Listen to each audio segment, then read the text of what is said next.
Very good morning students. Today we will discuss about functional isomerism under the section isomerism part 5th. Part 5th के section में specially isomerism जो कि functional isomerism के नाम से जानी जाती है, या कई बार हम इसको फंक्शनल ग्रुप आइसोमेरिज्म बोलते हैं। फंक्शनल ग्रुप आइसोमेरिज्म या फंक्शनल आइसोमेरिज्म के नाम से इसको जानते हैं। यहाँ पर स्पेशली ये जो सेक्शन है, हम लोग इसमें क्लास 11th के बच्चों के लिए स्पेशली ये पोर्शन है। क्लास 12th वालों के लिए ये एप्लीकेशन पार्ट है, लेकिन स्पेशल पार्ट जो हमारा ये है ये क्लास 11th के लिए है। तो आइए देखते हैं कि ये फंक्शनल आइसोमेरिज्म होता क्या है और इसमें हमें स्पेशली क्या चीज़ समझने को मिल रहा है। बेसिकली अगर हम देखें तो functional isomerism, functional group isomerism और functional isomerism, it is a part of structural isomerism. It is a category of structural isomerism. So we can say that this is the structural isomerism in which two or more compounds which are represented by same molecular formula but they differ in the structure due to the presence of different functional group. ये ऐसे compounds होते हैं जो two or more compounds they are represented by same molecular formula but they differ in their structure due to difference in their functional group present in the compound. Compound के अंदर जो functional group होता है वो different देखने को मिलता है और उसी डिफरेंस की वजह से उनका स्ट्रक्चर भी डिफर करता है और इस डिफरेंस की वजह से इसको हम फंक्शनल ग्रुप आइसोमेरिज्म के नाम से जानते हैं, या कई बार हम इसको बोलते हैं फंक्शनल आइसोमेरिज्म। तो आइए देखते हैं कि ये functional isomerism, let us see this functional isomerism. अभी आपने देखा कि जैसा कि इसका हमने बताया कि जो इसका मॉलिक्यूलर फार्मूला सेम होता है। टू और मोर कंपाउंड ऐसे कंपाउंड्स होते हैं जिनके मॉलिक्यूलर फार्मूला तो सेम होता है, लेकिन वो अपने स्ट्रक्चर में डिफरेंस लेते हैं, इसीलिए इसको स्ट्रक्चरल आइसोमेरिज्म बोलते हैं। और इसमें स्ट्रक्चरल आइसोमेरिज्म का ये एक स्पेशल कैटेगरी है जिसको हम फंक्शनल आइसोमेरिज्म बोलते हैं। वो इसलिए बोलते हैं क्योंकि इसमें स्ट्रक्चर का difference only because of the difference in the functional group present in the molecule के अंदर जो फंक्शनल ग्रुप होता है वो डिफरेंट होने के नाते इसका स्ट्रक्चर भी डिफर कर जाता है। तो यहाँ पर आप दो बातें समझिए।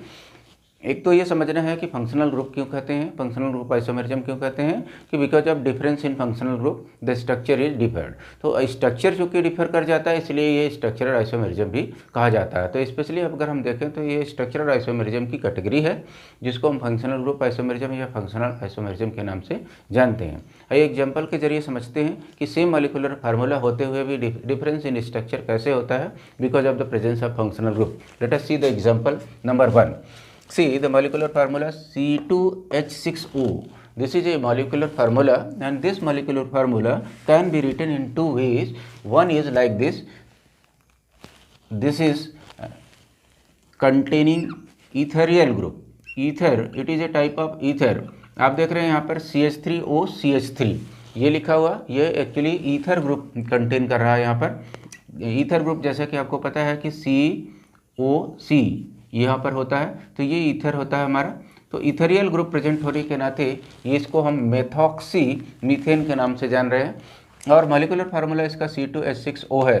और यहाँ पर इसी का सेम मॉलिक्यूलर फार्मूला का एक दूसरे तरीके से हम यहाँ पर प्रेजेंट कर सकते हैं कि देखिए यहाँ पर इसको हम C2H5OH, जिसको आप बहुत ही कॉमन मॉलिक्यूल है, इथेनॉल एल्कोहलिक कैटेगरी का मॉलिक्यूल है, इथेनॉल के नाम से जानते हैं। तो आपने देखा कि ईथर और ethanol same molecular formula C2H6O से रिप्रेजेंट किए जा रहे हैं। यहाँ पर ईथर मिथॉक्सी मीथेन के नाम से जाना जा रहा है, इसका एपिक नेम है। जो वो हमारा इथेनॉल जो है ये C2H5OH है जो कि एल्कोहल कैटेगरी का कंपाउंड है। तो इस तरह से हमने देखा कि यहाँ पर भी एल्कोहल एक तरह का फंक्शनल ग्रुप है और यहाँ पर इथेरियल फंक्शनल ग्रुप होने के नाते इनका स्ट्रक्चर डिफर कर जा रहा और स्ट्रक्चर के डिफरेंस होने के नाते स्ट्रक्चरल आइसोमेरिज्म है। फंक्शनल ग्रुप प्रेजेंट होने के नाते, डिफरेंस इन फंक्शनल ग्रुप होने के नाते ये फंक्शनल ग्रुप आइसोमेरिज्म है। अब हम लोग बात करते हैं एक और एग्जाम्पल की, देखते हैं कि वहाँ पर किस तरह से मॉलिक्यूलर फार्मूला अपने स्ट्रक्चर में डिफरेंस देता है और उसमें फंक्शनल ग्रुप का क्या रोल होता है। लेट अस सी C3H6O ये एक मॉलिक्यूलर फार्मूला है और इसी मॉलिक्यूलर फार्मूला से हम कंपाउंड्स ले रहे हैं दो। एक कंपाउंड हमारे पास आ रहा है ये कीटो ग्रुप से और दूसरा कंपाउंड हमारा एल्डिहाइड ग्रुप से आ रहा है। लेट अस सी देखते हैं हम यहाँ पर हमने लिया हुआ है यहाँ पर प्रोपेनोन 1 2 3 कार्बन का एक कंपाउंड है जो क्या है, प्रोपेनोन के नाम से जाना जा रहा है यहाँ पर because of the presence of functional group. आप देख रहे हैं कि ये फंक्शनल ग्रुप हमारे पास आ रहा है, कीटो ग्रुप हो रहा है, दिस इज कीटो ग्रुप।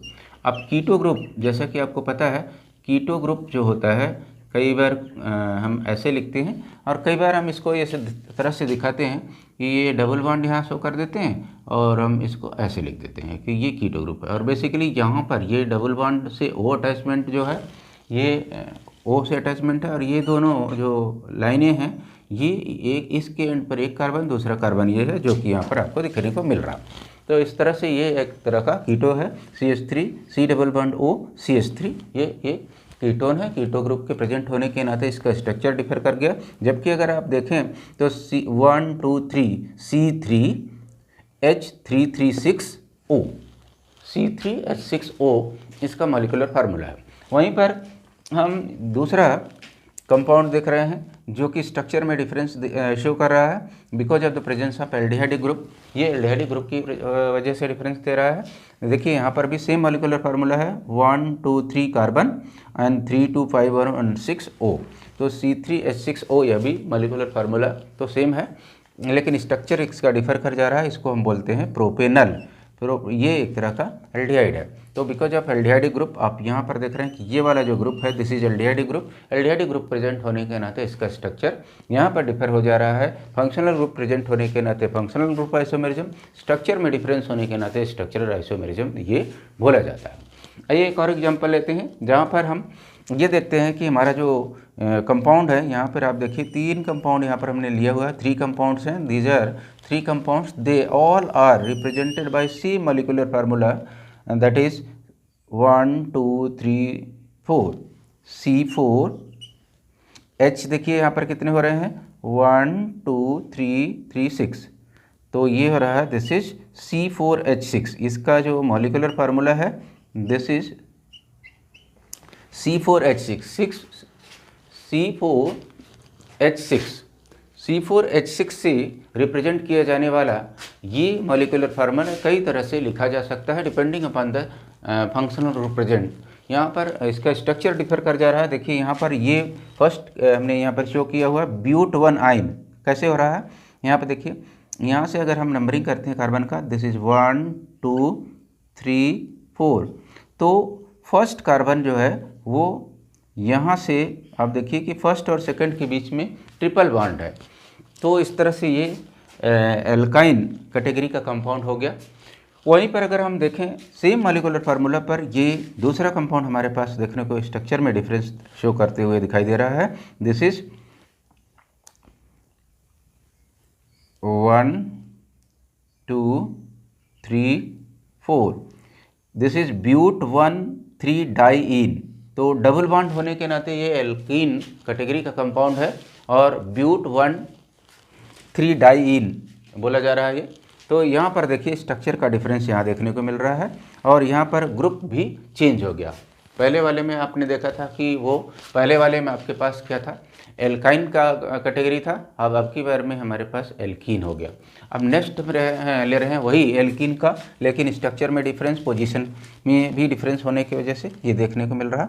अब देखिए यहाँ पर, यहाँ से अगर हम नंबरिंग करते हैं कार्बन का 1 2 3 4, तो आप देखेंगे यहाँ पर ब्यूट 1 2 डाइईन, ये भी एक तरह का एल्कीन कंपाउंड है। तो आप एल्कीन और एल्काइन के बीच में डिफरेंस इस तरह से देख रहे हैं, जहाँ पर फंक्शनल ग्रुप के डिफरेंस होने के नाते फंक्शनल ग्रुप आइसोमेरिज्म बोल रहे हैं और स्ट्रक्चर के डिफरेंस होने के नाते इसको हम स्ट्रक्चरल आइसोमेरिज्म के नाम से जानते हैं। तो आपने ये चीज़ देखा कि फंक्शनल ग्रुप आइसोमेरिज्म क्या होती है, उसमें किन किन कैरेक्टरिस्टिक फीचर्स को हम ऑब्जर्व कर पाते हैं और कैसे उसके एग्जाम्पल के जरिए समझ पाते हैं कि क्या उसमें चेंजेस देखने को मिलता है कि स्ट्रक्चरल आइसोमेरिज्म और फंक्शनल ग्रुप आइसोमेरिज्म हैं। ये दोनों जो फंक्शनल ग्रुप है उसको स्ट्रक्चरल आइसोमेरिज्म की कैटेगरी में लिया गया है और क्यों लिया गया है, ये सारी बातें आपने देखा। सो आज के लिए इतना ही, नेक्स्ट क्लास में कुछ और सीखेंगे। Thank you for today.